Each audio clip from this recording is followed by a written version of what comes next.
Assalamualaikum warahmatullahi wabarakatuh. Alhamdulillahi rabbil alamin, wassalatu wassalamu ala asrafil anbiya'i wal mursalin wa ala alihi wa sahbihi ajma'in. Qala ta'ala fil kitabil aziz, a'udzu billahi minasyaitonir rajim, wa'tasimu bihablillahi jami'an wa la tafarraqu. Shadaqallahul azim. Pertama-tama dan yang paling utama, marilah kita panjatkan puji dan syukur kehadiran Allah, karena dengan nikmatnya kita dapat berkumpul di Masjid Al-Ikhwan ini pada tanggal 10 Mei 2001 atau bertepatan pada 29 Ramadan 1442 Hijriah. Yang kedua, selawat beriring salam selalu kita curahkan kepada Nabi besar Muhammad sallallahu alaihi wasallam, Nabi akhir zaman, tidak ada lagi nabi setelah beliau. Alhamdulillah kaum muslimin, tanpa terasa kayaknya baru kemarin kita mengadakan punggahan. Baru kemarin saya berdiri di sini, tanpa terasa besoklah mungkin kalau tidak ada halangan daripada isbat Majelis Ulama Indonesia akan menentukan kapan berakhirnya Ramadan kita. Malam ini sangat menyedihkan bagi saya dan sangat pilu. Kenapa saya katakan? Seorang ulama besar kita, saya dengar kabar tadi pas maghrib telah meninggal, telah berpulang ke rahmatullah, yaitu Al-Mukarram Al-Ustadz Al-Mahrum Tengku Zulkarnain. Semoga Allah memuliakan beliau. Semoga Allah melapangkan tempat-tempat beliau nanti. Terakhir beliau ke sini pada bulan 7 kemarin ketika mengadakan tabligh akbar. Saya sempat berjumpa dengan beliau ketika saya khotib di dekat rumah beliau 2 tahun yang lalu. Beliau pulang kampung dari Jakarta. Ketika itu masih menjabat sebagai Majelis Ulama Indonesia sekretaris. Beliau pulang dekat perumahannya dan di pondok pesantren beliau yang Jalan Setiabudi, atau tepatnya di Jalan Tanjung Sari dekat perumahan Al Jannah. Jadi 2 tahun yang lalu itu saya khotib Jumat di atas, beliau pas berdiri di bawah saya. Saya ajukan kepada beliau supaya khotib, beliau menolak dan beliau menyuruh saya. Juga dengan ketika imam saya suruh beliau pun tidak mau. Selesai khotib, beliau menjumpai saya dan beliau bilang, luar biasa khotib kamu dan kamu berani, katanya. Saya pun tidak menyangka beliau berkata begitu kepada saya, karena saya bicara apa adanya ketika itu. Itulah pertemuan saya terakhir dengan beliau, dan sampai ke Facebook beliau juga mengatakan, teruskan perjuanganmu, katanya. Saya lihat keberanian kamu di Jumat itu luar biasa, katanya, dan jarang orang yang berani tegas ngomong seperti kamu, berani mengambil risiko walaupun kadang-kadang harus dikeluarkan dari masjid karena BKM belum tentu senang kalau kita ceramah, apalagi ceramah yang betul-betul masalah hak. Yang menjadi pertanyaan saya pada malam hari ini, siapa kira-kira yang akan menggantikan beliau? Ini yang menjadi pertanyaan bagi kita. Ketika zaman sekarang liberalisasi mulai aktif, komunis mulai unjuk gigi di mana-mana, baru kita lihat lagi kapitalis, banyak lagi liberal, sekuler mulai aktif di seluruh jajaran. Yang kita khawatirkan kita anak didik kita mau kemana kita bawa? 20 tahun yang akan datang, 30 tahun yang akan datang, 50, Indonesia ini harus bagaimana? Sementara para ulama telah banyak yang telah Allah panggil. Ini tanda-tanda kiamat dunia. Kenapa tidak Allah panggil orang jahat? Belum, masih banyak ampunan. Tapi Allah panggil ulama-ulama. Yang jadi masalah nanti ketika kita harus berhadapan dengan ulama-ulama palsu yang menjual hadis palsu untuk kesenangan dunia, dia jual semuanya. Menjadi fenomena bagi kita, dan saya sangat khawatir. Apalagi kita lihat banyak para alim-alim ulama kita, kadang-kadang yang mengaku alim ulama tapi jauh daripada tindak tanduk. Tapi Tengku Zulkarnain kita lihat, kalau ada masalah beliau begitu tegas membela bangsa ini. Beliau tidak ingin Islam ini dibilang identik dengan teroris dan segala macam, anti Arab dan segala macam, karena akan membuat daripada dakwah umat Islam tersendat. Anak-anak kita nggak cinta kepada agama nanti karena takut dia dikira Islam teroris. Itu yang didengung-dengungkan oleh orang-orang lain, supaya kita menjauh-jauhkan dari masjid, supaya kita menjauhkan dari Al-Quran, supaya kita berpecah belah dengan umat Islam. Ini yang diinginkan oleh mereka. Orang-orang sekuler, komunis tidak suka membuat pengajian atau membubarkan pengajian atau menghancurkan masjid, meruntuhkan pondok pesantren. Orang tuh nggak peduli, bukan itu masuk orang itu. Tapi kita dihanyutkan dengan anak-anak sekarang ini, dilupakan dari masjid, dilupakan dari Al-Quran. Dan kalau ada sesuatu fenomena masalah apapun, beliau paling tegas dalam mengatakan kebatilan di negeri ini. Makanya banyak orang tidak suka dengan dakwah beliau, karena beliau tegas membela Islam. Luar biasa kita lihat perjuangan beliau, bagaimana beliau supaya umat Islam ini harus berdiri pada pondasinya. Beliau mengatakan, kalau di Amerika yang menjadi konglomerat itu orang Amerika, itu wajar. Kalau di Jepang yang menjadi konglomerat itu orang Jepang, itu wajar. Tetapi yang menjadi masalah sekarang di Indonesia mayoritas umat Islam. Tidak ada pun orang yang yang konglomerat yang bernamanya Tukimin atau Tukijo, nggak akan pernah ada, pasti Aliyom. Ini yang beliau dengungkan, bagaimana umat Islam itu bangun dari tidur panjangnya, supaya jangan terlena dengan perpecahan belah. Karena kekuatan umat Islam ini makin lama makin kendor. Kalau kita lihat sensus, beliau mengatakan sensus umat Islam ini dari dulu ke kemerdekaan 1945 itu berada di 99%. Itu sensus. Dia mengkhawatirkan ketika terjadi pemberontakan PKI, terjadi segala macam ini.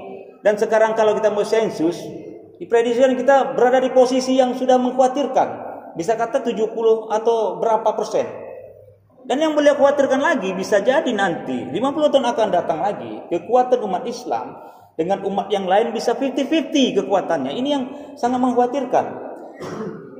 Dan beliau bilang kekuatan Islam itu di Amerika cukup hebat perkembangannya, di Eropa cukup hebat perkembangannya, tetapi tidak disosialisasikan dengan di Indonesia. Karena Indonesia kita takut-takuti dengan teroris dan segala macam. Itu yang didengung-dengungkan, yang membuat umat Islam benci sama umat Islam dan malas ke masjid. Dan hal ini yang harus kita garis bawahi. Ada fenomena ketika ulama datang di satu gereja dan ceramah. Katanya masalah toleransi yang segala macam. Dan ketika itu beliau tidak setuju. Yang menjadi masalah nanti begini, anak-anak kita akan melihat, oh ulama saja bisa ceramah di gereja. Suatu saat nanti jangan heran ketika hari Minggu bertanya nanti para ulama itu, siapa yang gembala di gereja hari itu katanya. Oh pendeta ini kata umpamanya. Berapa 1 juta? Udahlah biar saya menggembala hari ini. Biar saya menjadi sidangnya hari yang khutbahnya hari ini. Itu ulama. Jadi kita jangan ketawa hari ini. Itu kenyataan yang akan datang. Tidak heran nanti ketika ulama itu bisa ceramah di gereja, di tempat yang lain, selawat barda di gereja dan segala macam. Ini udah kebablasan. Ini yang beliau tentang selama ini. Tapi kan kita tidak pernah peka dengan keadaan itu. Kadang-kadang kita sibuk untuk sama diri kita sendiri, sibuk dengan ekonomi kita, sibuk dengan kekuatan-kekuatan kita masing-masing. Kita tidak menerka bagaimana kekuatan yang akan datang ini lebih dahsyat lagi. Yang menjadi pertanyaan kita tuh, anak didik kita mau kemana nanti? Mau kemana kita arahkan mereka? Kalau ulama-ulama tidak ada, sementara Arab Saudi dengan Uni Arab berlomba-lomba membangun tower yang paling tertinggi di dunia. Tower yang tertinggi di dunia itu letaknya bukan lagi di Amerika, tapi di Arab. Uni Emirat Arab paling tinggi di dunia. Dan Arab Saudi tidak mau ketinggalan. Betul kata hadis, ketika nanti di negeri Arab, orang-orang Badui yang biasanya mengembala kambing tiba-tiba bermegah-megahan dengan bangunan. Inilah yang terjadi sekarang. Kiamat dunia semua terjadi. Di kiamat tidak jauh lagi. Ulama sudah banyak yang meninggal. Kemunafikan terjadi di mana-mana. Wabah penyakit di mana-mana. Kita bertanya kenapa wabah penyakit sekarang hebat kali. Nggak pernah kita prediksi. Yang begitu menggoncangkan dunia dengan corona ini. Kenapa bisa hebat? Karena maksiat di mana-mana.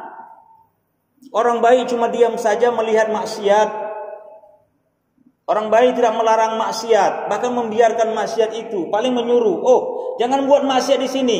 Kalau engkau mau buat maksiat sana jauh-jauh, hanya memindahkan tempat maksiat. Inilah karena kita sekarang. Riba merajalela dan segala macam. Ini menjadi pelajaran bagi kita. Yang kita khawatirkan bagaimana anak didik kita kalau sampai hari ini mereka buta dengan agama Islam, buta dengan Al-Quran, buta dengan akhlak, buta dengan sopan santun, jauh mereka dari masjid, dekat mereka ke warnet. Kan menjadi pertanyaan bagi kita. Kenapa pengurus warnet harus lebih ramah daripada pengurus masjid? Ini kan menjadi cambuk bagi kita untuk masa akan datang. Gak mungkin kita bisa bertahan orang-orang tua yang sekarang ini berada di masjid ini. Gak mungkin selamanya seperti Pak Arhab bisa menjadi BKM atau siapapun untuk selamanya. Pasti ada masanya. Tinggal kita bagaimana membentuk generasi kita untuk penerus kita. Ini yang jadi pertanyaan kita. Regenerasi umat Islam dimanapun sangat lambat sekali. Malam besok saya terakhir saya meninjau musola Suhada. Itu musola Suhada itu sudah 2008 berdiri dekat Simalingkar B. Tapi nggak pernah mengadakan sholat taraweh karena tidak ada biaya untuk mendatangkan para mubali. Alhamdulillah kita datangkanlah kawan-kawan kita melalui imam. Kita hadirkan bagaimana mubali Kota Medan itu bisa kita datang tanpa kita bayar sepersen pun. Dan saya mengatur jadwal itu malam terakhirlah besok.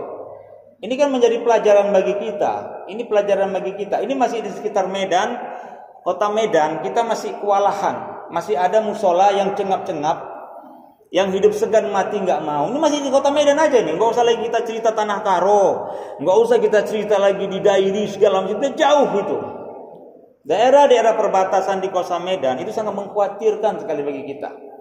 Karena banyak kita kadang-kadang yang kita memilih PNS di Kota Medan, pilih PNS di daerah-daerah kota-kota, sementara provinsi-provinsi yang berbasis di pinggir-pinggiran daripada provinsi-provinsi yang ada seperti di daerah Kota Cane, daerah Dairi, nggak pernah kita masuk ke sana.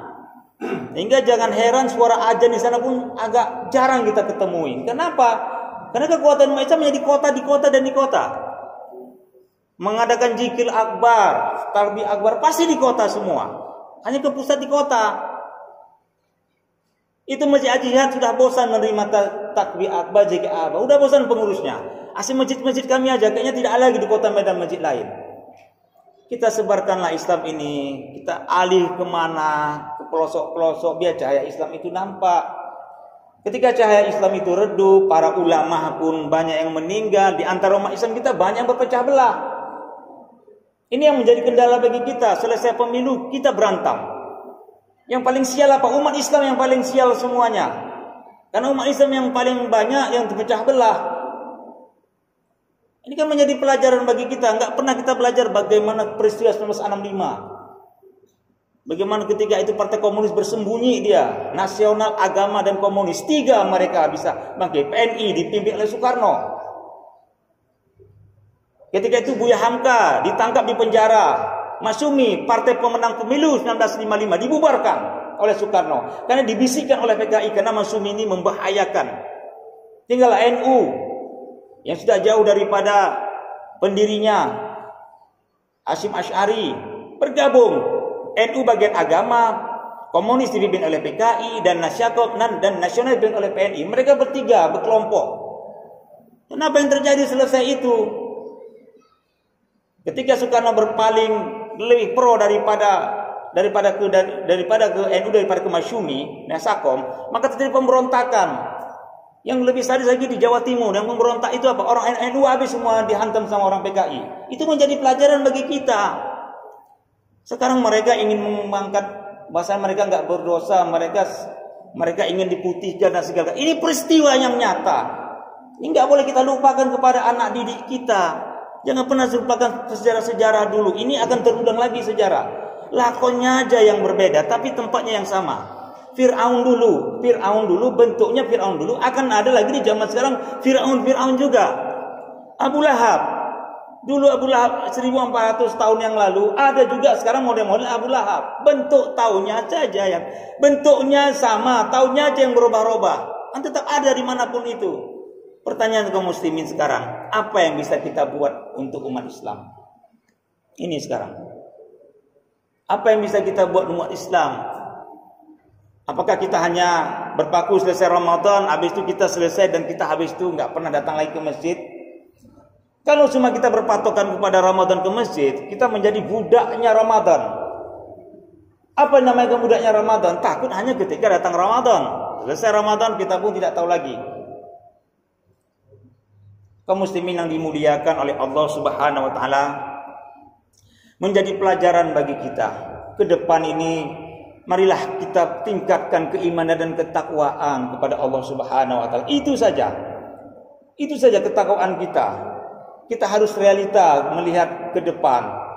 Kita harus aktif melihat bagaimana kita lagi sekarang dalam menghadapi daripada Idul Fitri. Kita belanja beras, kalau bisa kita belanja beras kepada saudara-saudara umat Islam. Kalaupun agak mahal sedikit nggak apa-apalah, membantu ekonomi mereka. Ini membantu. Rasanya kita tidak bangga kalau tidak belanja dengan Indomaret, Alfamart. Alfamart itu siapa? Indomaret itu siapa? Mereka apa pejakat? Apa mereka menyantuni anak yatim? Tidak. Yang punya itu siapa? Kita tahu semua. Tapi kalau kita belanja sama umat Islam, beras di kedai umat Islam, insya Allah Pak Haji itu akan berputaran ekonominya akan ada. Dia bantu lagi anak yatim. Dia bantu juga perkembangan masjid. Ini yang kita inginkan. Kalau umat Islam aja belanja sama-sama umat Islam, insya Allah ekonomi umat Islam pun baik. Tapi kan kita tidak. Tapi karena kita sering berpecah belah, apa kelemahan umat Islam? Kita sudah bodoh, miskin dan suka bertengkar. Inilah menjadi tertawaan daripada orang-orang lain di luar Islam. Kita banyak bagai buih di lautan, tapi itu tidak berarti. Provinsi Sumatera Utara, nggak usah jauh-jauh, ibu kota Medan ini, yang mayoritas umat Islam, anggota DPD bukan umat Islam. Lalu kita apa yang kita banggakan? Kekuatan di Medan ini yang kita katakan kita umat Islam, ekonomi bukan kita yang megang. Coba lihat ke Sambu sana. Saya udah capek ke Sambu sana, saya belanja. Saya mau cari toko umat Islam, tidak ada. Rata-rata orang itu semua. Jadi mau apa yang mau kita banggakan sekarang? Dan kita pun sibuk.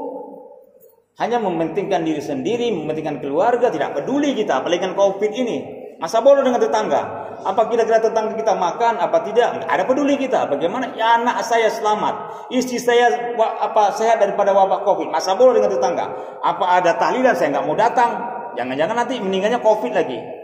Ini kan kita merasa kita ego kita kedepankan. Padahal kita Ramadan ini membentuk orang-orang yang berkarakter, yang betul-betul dididik di pesantren Ramadan. Kalau di Ramadan saja kita nggak bisa membentuk karakter-karakter yang dididik oleh Allah, di bulan apa lagi Allah akan mendidik kita? Puasa ini kan kita mengharapkan, ya Allah nggak enak puasa, rupanya lapar, dahaga dan segala macam. Ini kita dididik nanti selesai Ramadan, berarti nggak enak. Harus ada kepekaan sosial, itu yang diingin mau dari Ramadan. Kaum muslimin yang dimuliakan oleh Allah Subhanahu wa taala, intinya memang marilah di akhir-akhir Ramadan ini kita tingkatkan nilai ketakwaan kita satu, yang kedua marilah silaturahmi, persahabatan di antara kaum muslimin kita kuatkanlah. Itu sajalah. Tidak akan pernah orang lain itu senang, Yahudi dan Nasrani, yang tidak akan senang. Walam tardo angka Yahudi wa Nasara hatta tabi'a millatahum. Tidak akan senang rela orang Yahudi dan Nasrani sebelum kalian ikut agama. Maksudnya apa? Sebelum umat Islam itu hancur lebur segala macam. Ini fakta Al-Quran yang mengatakan lan tardo, itu lan itu istilah tidak akan pernah mungkin. Tapi kalau kata-kata lam masih iya masih tidak. Tapi kata lan tardo tidak akan pernah redo, tidak akan pernah mungkin. Palestina kayak mana kita lihat? Umat Islam Ramadan diusir dan segala macam. Ini menjadi bukti. Siapa yang membela Palestina sekarang? Tidak ada yang berani membela Palestina. Kekuatan umat Islam, orang Yahudi berapa persen lah, tapi umat Islam begitu banyak. Tidak bisa kita menolong famili kita. Jangan-jangan yang jauh, dari dekat aja kita umat Islam masih kececer dan segala macam. Apalagi sekarang banyak pemurtatan di mana-mana. Kalau kita nggak lihat anak didik kita segala macam kawin antara agama lain dengan agama ini, bisa kawin sipil. Ini sudah banyak terjadi. Hanya gara-gara cinta pindah agama. Hanya gaya itu pindah agama. Agama kayak baju.